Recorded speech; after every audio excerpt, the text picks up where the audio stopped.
Hey guys, welcome back.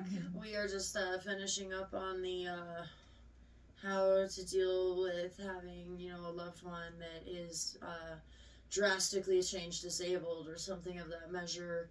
Um, haven't quite figured out the title yet. But, anywho, round two. Round two. Yeah. Talk. Too many video games. Too many video games.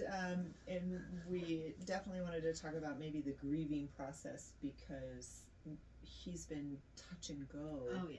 Over these 5 years, and especially I'm sure at the initial accident. When it first happened, we were just all kind of in shock because I was living somewhere else. My sister was at work at the time. My mom was home with my sister's kids.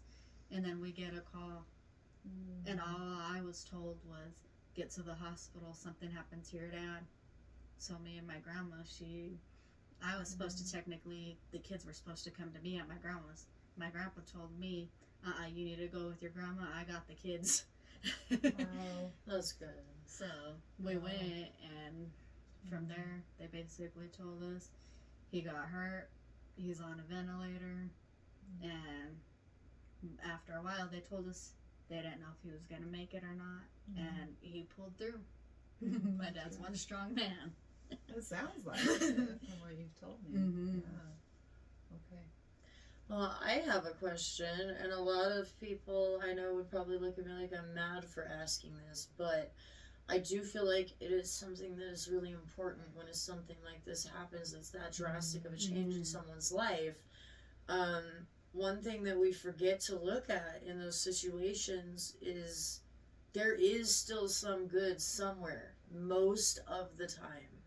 And a lot of us forget to take a quick gander at that. We get so lost in all the bad that comes with it. So my question to you, Selena, is have you seen any good come of it? I mean, obviously there's been bad, of course, but has there been any good that's come of it? Honestly, it seems like my family's gotten closer. He used to never really talk to his sister, really. My dad's sister, my auntie. He used to never really talk to her. But, of course, she moved out of state, so they only talk to on the phone here and there now. But they've actually started talking again. And then all of our families really gotten a little bit closer, which is really good. And then my dad even occasionally, he never used to, go to water parks and stuff like that, but they'll take my nieces and my nephew to the little water parks or the little jump houses and stuff just to play, and he likes watching them do that. Of course, he can't throw the ball around with my nephew anymore, or he can't work on his cars or this and that anymore, but he still loves watching those kids grow. So watching him do all that and doing things you'd never really see him do when none of this happened, and seeing him do it now and like him do it, and he liked doing it, seeing him play and stuff like that, it does make us feel a lot better that he's liking doing other things and seeing him get out of the house finally and not wanting to stay in the house. So in a way, because I know we touched on before that, in a sense there is a loss of life. The ability to experience life is what it is, right? But we forget there's so many different ways to experience it. So it sounds like he lost one way, but he's found another path to experience life still. And how cool that it involves the closeness of the family, and those kids are gonna have one heck of memories with him as well. I mean, and that's really cool because he could just be depressed and in his head and just stay in bed all day and not want to do anything. But instead, he's like, you know what? How can I experience? What can I experience? Oh, yeah. And I think that that's such a cool thing, and the fact that it involves the family and the kids makes it even cooler. That's an absolutely beautiful thing. For a man, for the breadwinner, for the head of the household to be gone so much during that time, how much was he missing out on in just the everyday living of life? And in a sense, he's kind of making up for some of it too, maybe. Oh, yeah. Like, you get more time with him now. You get, 2 days with him every week, right? And I mean, they're full solid days instead of just seeing him in the morning and at night when he goes to work. Right. Wow. Now it's more time with them in the day, and I think he loves having us just be able to sit there and talk with him while we're like feeding him and or stretching him or whatever. But he just likes us being able to just sit and talk about random things or how he's feeling for the day and whatnot. Because he's more communicative of that now, which he wasn't in the past. Sure. So now he's letting us. Now he's telling us how he's feeling for the day, letting us know. Wow. Which is a really good thing could think of, yeah. Yeah, because I mean, if he is having a really bad day, at least you can know about it and kind of prep yourself. Like, all right, we know it's going to be a little rougher. We got this, you know? Yeah. And then if it's a good day, you can just relax into it and go, cool, this will be smooth and easy. And But when you don't know, I mean, I've definitely had times where I've surprised my other half, and he was not thrilled. Not doing your best. No. Definitely not my best member. Yeah. I'm not going to lie, I'm a handful, but clearly he loves me, so I mean, there's got to be some good there too, right? So, anywho. Yeah. That's really neat. So keep the... Oh my goodness, I apologize for my cats. Keep the gratitude pieces in mind, I think, can really help us get through kind of the more negative times. You know, without knowing the entire situation, you know, when we're impatient, what's the impatience about? I think it's more with me at night. At night? Okay. Because he'd rather, sometimes when he has his bad days, he'll sleep during the day. He'll be up all night. Okay. And then with his brain injury part of it, he's more like, I want to be awake up at night, and sometimes he gets in his fits where he might want to be up and either talk or be up and frustrated and mad because no one else is awake with him, so he'll, in a way, like scream and make a fit about no one being up with me, or he says help him when anytime we hear him, we help him get what he needs, we help him get what he wants. But if we're not physically up, he's more angry about it, per se. So I'm trying in my own head, how do I get up and wake up out of a dead sleep and be on okay point for him, right? Because you're not normally on a night schedule. No. Like I said, she's my roomie, so I know her schedule. I'm only there for a full night, so so she usually is hanging out with me during the day, you know, taking care of business and whatnot, and so I'm sure that's got to be rough in itself. I mean, anybody gets pissy when they don't get enough sleep, right? That's just natural. Like, even your cat will get mad at you. Your dog will be kind of grumpy, sluggish. I mean, it's a normal. Oh, yeah. If you breathe and eat and exist, you probably will get pissy without enough sleep. Oh, yeah. Oh, yeah. At least a little bit. I mean, some are better than others, but... Okay, so I had a thought. Listening to Tiffany, you're so right. I mean, why, I mean, is there anybody out there who can wake up from a dead sleep and be totally 100% on point and happy? I mean, we could maybe be on point and we could maybe be there to do what we got to do, but how many of us can do that, you know, joyfully? Right. So, my favorite word, and why we call it Tiffany's Walk with Grace, can you give yourself some grace? I think when it comes to being patient, the one that you want to be patient with the most is you. Yeah.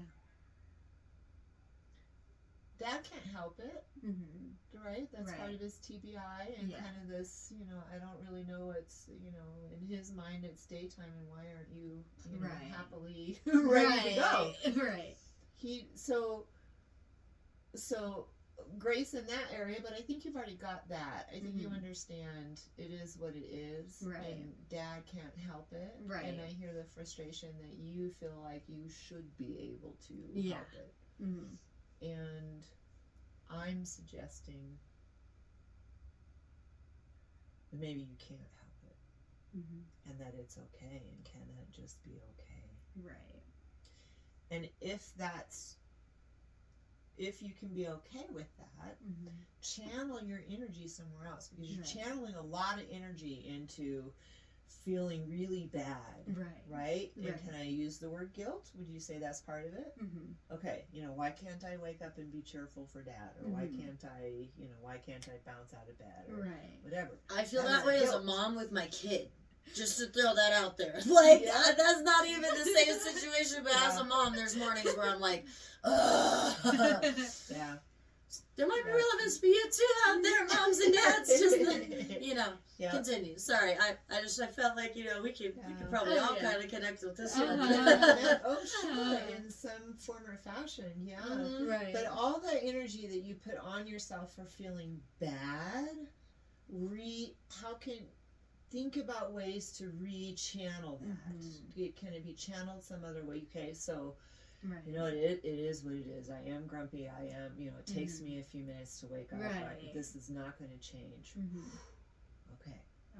Dad's yelling, and you're just going to, okay, Dad, I'm coming, or whatever. But it will change back up. And it sounds like when he's having a good day that you guys can really, sounds like there's a really awesome bonding going on there, which is amazing, and something not a lot of people are lucky enough to get, especially at the ages that you and your dad are.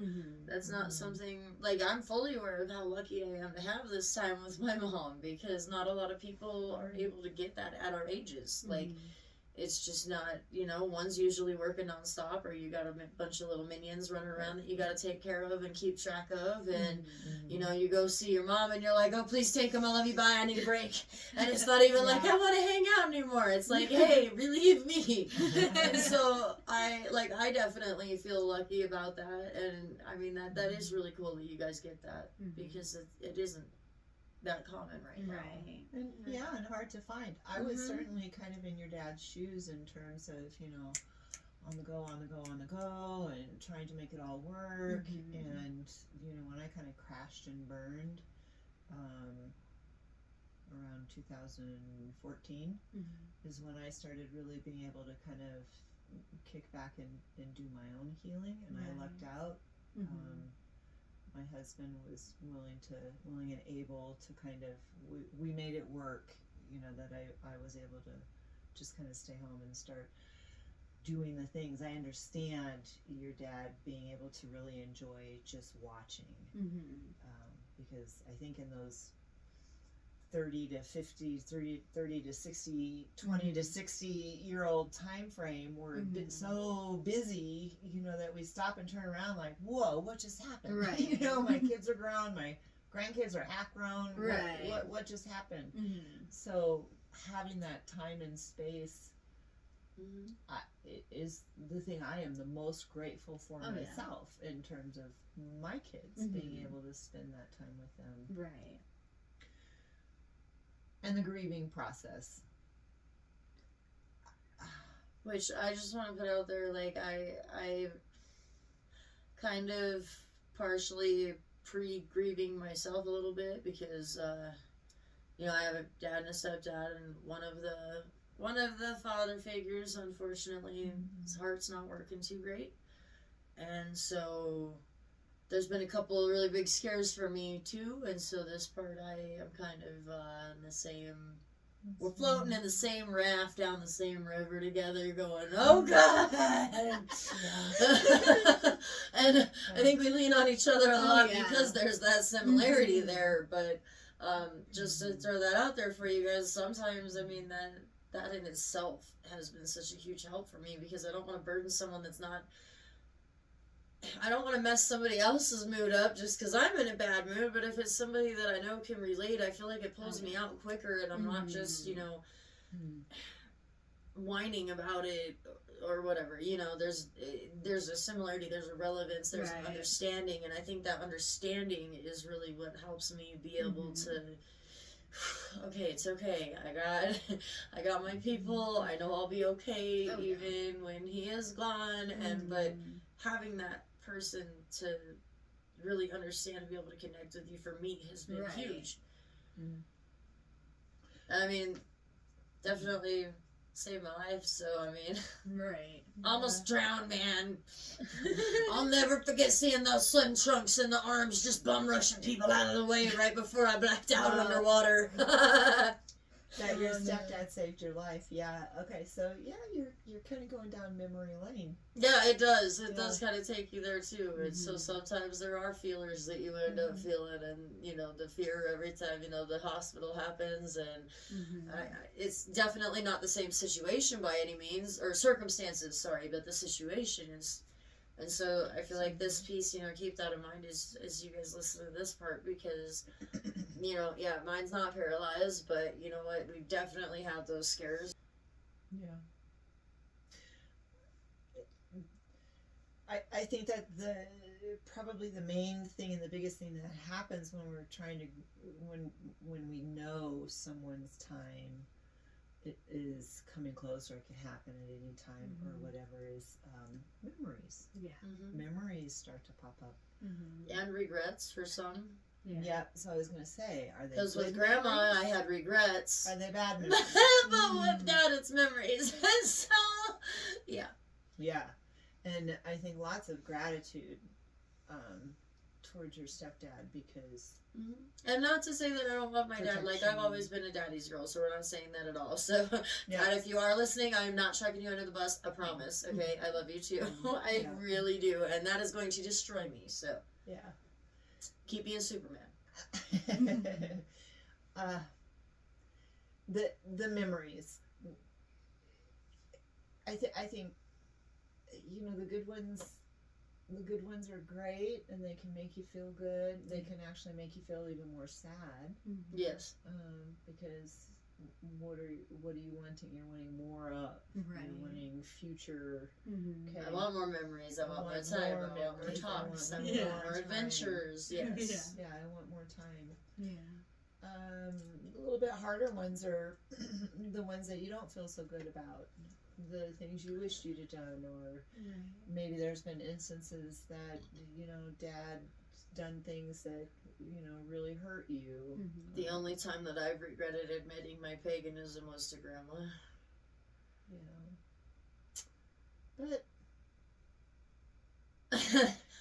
this is going to lead into I don't know if we're gonna this be able would to no. talk I about think this, that we should turn into a different discussion, but like which is speaking your truth. Yes, and so that's a completely different area. We're not going to drag into that. We're going to focus on the grief, but because I can relate to it for sure. Yeah, because underneath and around all that is the acceptance that you and I speak a lot about on this channel, and that's being able to accept us from wherever we are and whatever walk of life we're in. Would you still feel the same way if you were sharing with her, if you were gay, or if you I am bi, but I don't think I ever had the balls to tell her that one. Yes. I'm not gonna lie. That one I didn't tell her. It's all about the balls, right? Yes, right. My cojones were not so mucho grande that day. That's a big part, and I was... I've been confronted with that for a good week and a half now on having the strength to say some things that I've been holding on to that I needed to kind of go ahead and put out there, but we don't. Maybe this is appropriate, because it sounds like Dad. It's one thing if Dad's unable to have conversations with you, but Dad is able to have conversations with you. You shared with your grandmother that you were pagan. Grandma could have had a conversation with you. She chose not to. She chose to not go there with you. Yeah. And that's something that we were talking about outside before we came in here and started talking. That we're not responsible for the other person. You're not responsible for Grandma's inability to listen and try to understand. And you don't have to like to accept. Absolutely. You can accept that you got that ticket, but you're not gonna like that you got the ticket. Yep. And I'll tell you, over the last week and a half, I've had certain things that I kind of felt like I knew I needed to talk about, but I didn't want to talk about them. And what happens when we do that? I'm resisting myself. And you're sitting there. Yes, and I wasn't getting the work I needed done. I was up in my own head. I wasn't enjoying life. We tried. Tiffany came over Friday, and we were gonna do it, but I couldn't get. I got out a little bit, but I didn't get out enough, and I shut down. I sent her home. And then I felt horrible. So that whole guilt thing, we all carry it. Right. That was the time that I'm like, God, why couldn't I have, it doesn't matter. It is what it is. And I was where I was at, and I couldn't. And I was accepting of it. Change it. Tiffany was great. I was stomping all over myself about it, but when we resist, so I will ask you, and I'll ask you, and I'm going to ask you, anybody in your life, it doesn't matter. It becomes more pressing when we know that death is somehow coming. Right. But we have to catch and realize death is coming for all of us. Yep. And we never know when that is. So I work really hard on, I don't want any regrets.